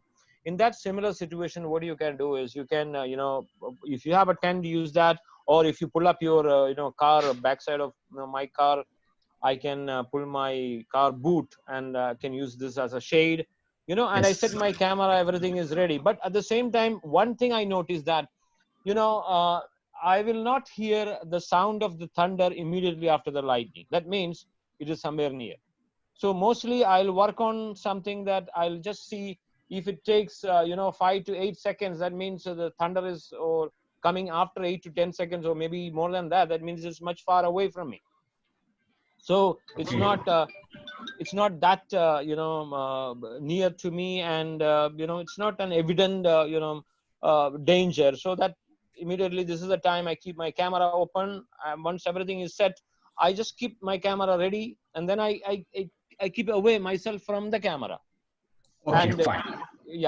I don't want to go and stay there and look at the picture. No, I keep maybe for 10 minutes or maybe 5 minutes.